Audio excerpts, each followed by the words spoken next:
Hello and welcome to another episode of Agenda 2030. The program gives you insight into the impact of the implementation of the Sustainable Development Goals, popularly known as the SDGs in Nigeria. The set of 17 goals and 169 targets of the SDGs aim to help countries end poverty and hunger, protect the planet from degradation, foster peace, and realize human rights. I am Toyin Nkamiang John. Thanks for staying with us. And as usual, you can always watch this program and other episodes by subscribing to our YouTube channel on youtube.com/Fresh News TV and youtube.com/Agenda 2030 TV. You can also watch the program live on Facebook. Just log on to www.facebook.com/Fresh News NG and www.facebook.com/Agenda 2030 TV. Do follow us on all our social media platforms at Agenda 2030 TV on Facebook, Twitter, and Instagram. Remember to drop your comments and share with your contacts. Do use the hashtag Agenda 2030 and Agenda 2030 TV. Agenda 2030. As a successor framework for the Millennium Development Goals, the global community rolled out a bigger, deeper, and more encompassing framework called the Sustainable Development Goals, designed to transform our world, lift the poor out of poverty, as well as ensure inclusive and healthy society. On Agenda 2030, we take you on a media trip to the global destination of the future we want, with everyone on board. We focus on the people and their struggle, the civil society and their agitations, the government and her development effort, the global development agenda, its 17 goals and 169 targets. We bring you all the deliberations, insightful conversations, and high-level partnerships on the road to global destination. Agenda 2030, showing on this channel. Agenda 2030, leaving no one behind. Welcome back. To tackle the challenges of funding that may limit the bid by subnational governments to achieve targets set out in the Sustainable Development Goals, the federal government put in place the Conditional Grant Scheme, a structure for partnership with the state and, in some instances, local governments. The partnership covers provision of technical support and counterpart funding for the projects, programs, and initiatives through the Office of the Senior Special Assistant to the President on Sustainable Development Goals, SDGs. In this episode of Agenda 2030, we will be focusing on the partnership between the Office of the Senior Special Assistant to the President on SDGs and some collaborating states. We will also be bringing to you reports. Since the adoption of the SDGs, the wife of the Nigerian President, Mrs. Aisha Muhammadu Buhari, has stood out as one of the lead advocates for the attainment of the goals. She has also backed this up by embarking on strategic interventions by giving hope to the vulnerable through the Future Assured project. In her latest efforts, she has challenged the private sector to join hands in the fight against preventable maternal and child mortality in Nigeria through innovative partnerships with governments. The report. Speaking at a private sector advocacy meeting for investment in reproductive, maternal, neonatal, child, adolescent health and nutrition at the Banquet Hall State House, Abuja, Mrs. Aisha Buhari noted that though the country is already recording significant achievements in the area of maternal and child health, much still needs to be done. She said this was why her NGO, the Aisha Buhari Foundation, through the Future Assured program, continues to commit to the acceleration of efforts to end preventable maternal, newborn, and child deaths. No woman, she said, should die giving birth, and no child should die without having a chance to live. Today, I'm calling on all private sectors to look out for innovative ways of building partnerships to achieve our goal of improving the health sector. As businesses, entities in our country, you are directly affected by its development. As such, you have invaluable role to play. My team, in collaboration with key stakeholders, have developed the investment menu. It will enable you appreciate your investment according to the number of lives saved. I call on you today to invest in assuring the future of our women and children by taking appropriate action to save lives. On this note, I would like to reaffirm my total commitment to this cause and call on you all to join hands in the fight against preventable maternal and child mortality in Nigeria. We insist that no woman should die giving birth and no child should lose their life without ever having a chance to live. Also speaking at the event, the Minister of Health, Professor Isaac Adewale, commended the wife of the President for spearheading advocacy for private sector investment in the health sector, saying the meeting is a collaborative work between Future Assured and the Ministry of Health. He called on wives of governors to cascade the campaign to the state level and involve their husbands, the governors, and the business community. The minister also commended ongoing efforts by the business community to set aside 1% of their profits to a health support trust fund, saying it will make a great difference. The event was attended by the wife of the Senate President, Mrs. Toyin Saraki, wife of the Speaker, Mrs. Gimbia Dogara, wives of governors, captains of industry, development institutions, and the civil society. The recent Global Festival of Action for SDGs held in Bonn, Germany, was one of the global efforts to sustain the momentum of the implementation of the SDGs. We start by bringing you the remarks by the United Nations Deputy Secretary General Amina Mohammed at the event. We face many tests today: climate change, inequality, the refugee and migration challenge, expanding opportunities for women and girls. But we have a blueprint for a better world, the Sustainable Development Goals. The movement for the global goals is growing, and it is led by people like you. I'm very excited to hear about the ideas and the partnerships emerging from this festival. This incredible network is getting bigger and bigger by the day. I'm so inspired by this drive to catalyze the real change now. We can achieve the 17 goals, but we can't do it alone. We need governments, the private sector, civil society, and each and every one of you here today.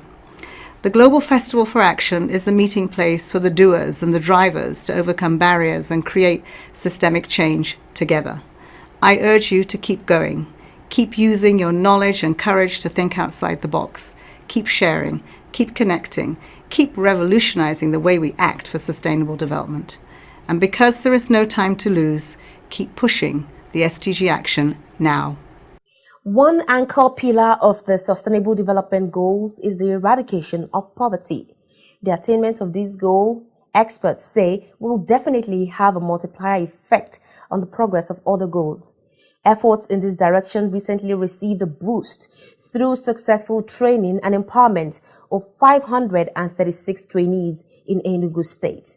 The Skills Acquisition Scheme is one of the success stories of the strategic collaboration in the implementation of the SDGs. The joy of 536 trainees who have successfully undergone training for various vocations under the Enugu State SDGs Empowerment Intervention Program knew no bounds recently when they received financial support of 100,000 seed money to set up their businesses after intensive training. The trainees, selected from the 17 local government areas of the state, were the first batch of beneficiaries of the empowerment scheme designed to address the problems of unemployment and poverty among the people of the state. The Skills Acquisition and Empowerment Scheme was executed by the state in partnership with the Office of the Senior Special Assistant to the President on SDGs. Speaking during the graduation ceremony in Enugu, the Senior Special Assistant to the President on SDGs, Princess Adejoke Orilokpe Adefuliwe, who was represented by the head of sectors in the office, Yahaya Hamza, commended Governor Ugwanyi for being SDG friendly and creating an enabling environment for achieving the SDGs. Princess Orilokpe Adefuliwe, who emphasized the importance of skills acquisition to self-reliance, diversification of the nation's economy, and encouragement of the youth to embrace self-employment, also announced that approval has been granted to the Enugu State for continuation of the skill acquisition program to consolidate the success achieved by the federal and Enugu State governments through the initiative, while calling on other states to emulate Governor Ugwanyi towards the realization of the SDGs for the overall benefit of the people. One of the major problems of the education system in Africa is that it lays little or no emphasis on practical studies that aims at imparting skills.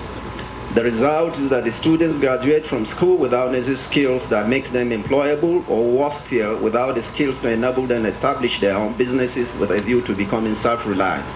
The SDGs Goal 4 is about quality education, and skill acquisition is a component of quality education. Through it, poverty can be eradicated and then zero hunger achieved. Your Excellency, the Governor of Enugu State, the Coal City State, I must commend you for being SDGs friendly and creating an enabling environment for achieving the SDG goals. I also want to encourage other states to borrow a leaf from Right Honorable Ifeanyi Ugwanyi Buru by ensuring that their plans and projects are targeted towards achieving the goals of the SDGs, so that our 2030 global agenda will be realized as a nation. While congratulating the graduates on their achievements, Governor Ugwanyi stated that the scheme was undoubtedly a very important and timely intervention that will help to create wealth, reduce unemployment, and stimulate productivity, especially among our youths and women. SDG Skill Acquisition Program is undoubtedly a very important and timely intervention that is helping to create wealth, reduce unemployment, and stimulate productivity, especially among our youths and women. It is certainly a welcome complement to the efforts and initiative of our administration in the area of youth/women empowerment, skill acquisition, and poverty alleviation. Governor Ugwanyi also expressed gratitude to the federal government for its continued support for the implementation of the SDGs in the state, and pledged the continued cooperation and full commitment of his administration to the success of the program, as well as other collaborations between the state and federal government designed for the benefit and empowerment of the people.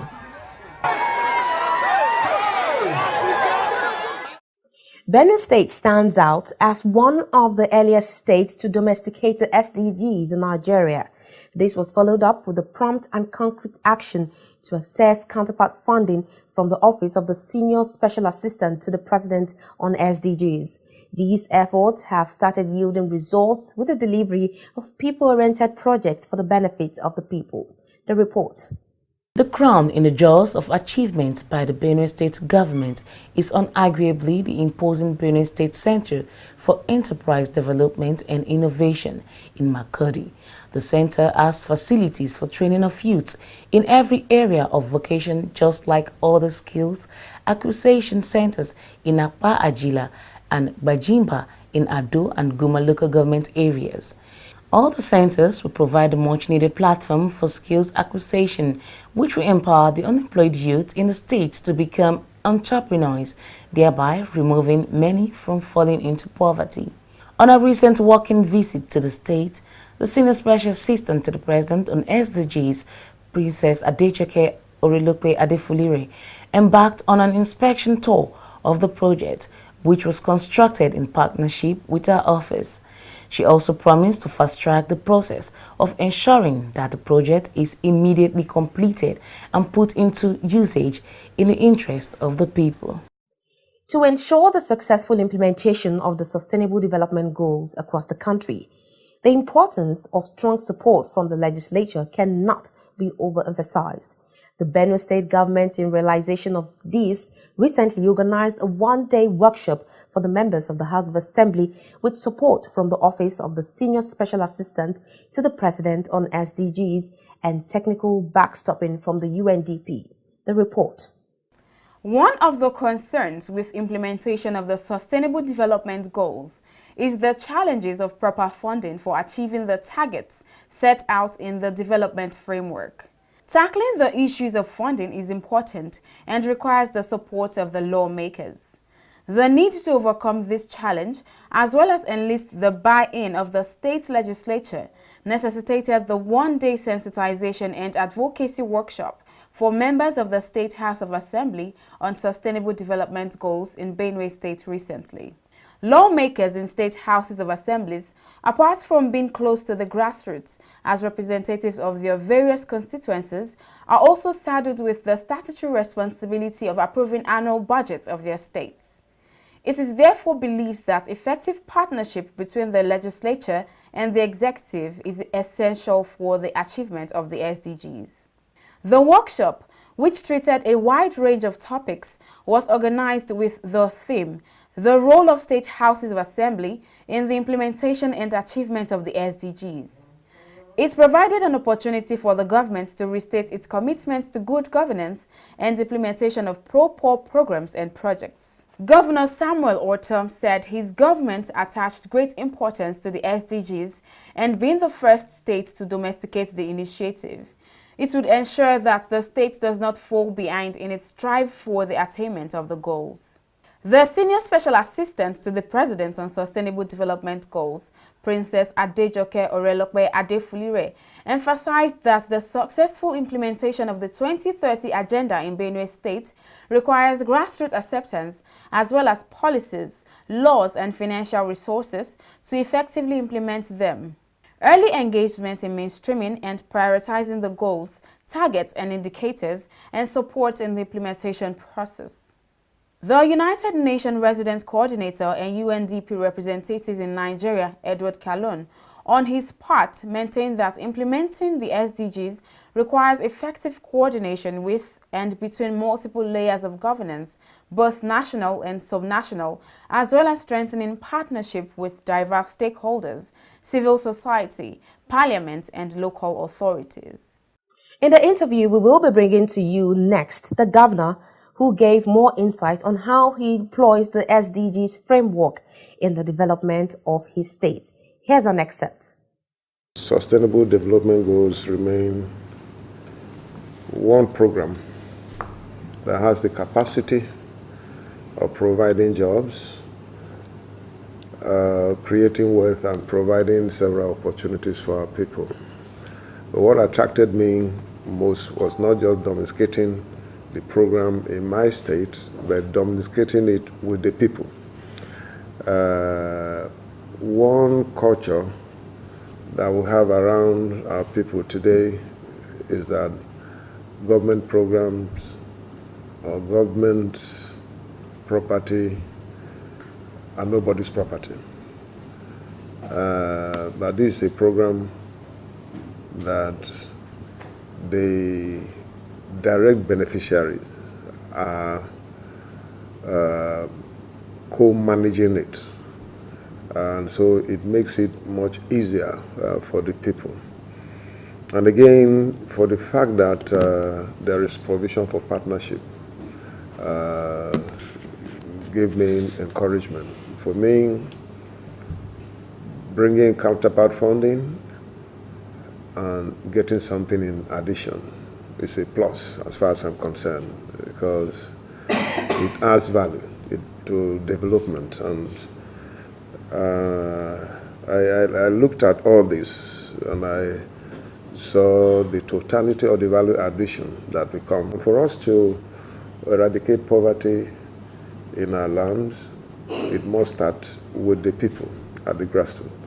Once we're able to stabilize the economies of the grassroots people, it will go a long way in providing not just wealth for the people, but even security.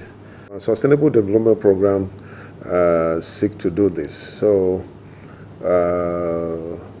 it will provide security, it will provide food security, it will create what? It will create opportunities for our people, and everyone will be happy. For us today, we've tried to prioritize them. We cannot do everything at the same time. But how I wish that we had the resources, the manpower to be able to carry on the 17 goals at a time. But for now, we are looking at issues of health. Health is very, very critical because you need to be healthy to be able to do other things. Provision of water, of course, water is life, which we are doing. We're also looking at skills acquisition for our youth who are roaming the streets today. There are several graduates out there who are just roaming the street without jobs, and we think that if we're able to provide skills to our youth, they'll be engaged in several aspects of life and be able to create wealth. So we're looking at these areas initially, but eventually we'll get there.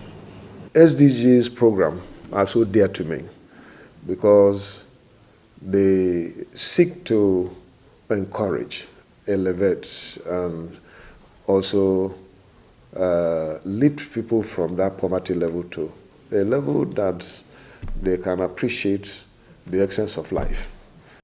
And away from that, it is now time to bring to you our quiz segment. On this segment, we will be bringing to our audience at home and respondents on the streets questions related to the SDGs.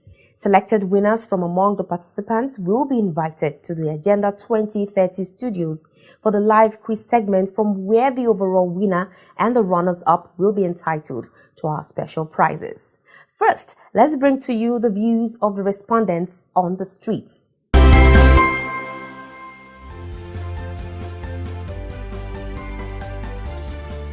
2015. 2015. I'm not so sure of the year it was adopted, but I know that immediately after MDG finishes, we had SDG goals, which the government is pursuing currently. 2016. I think 2015.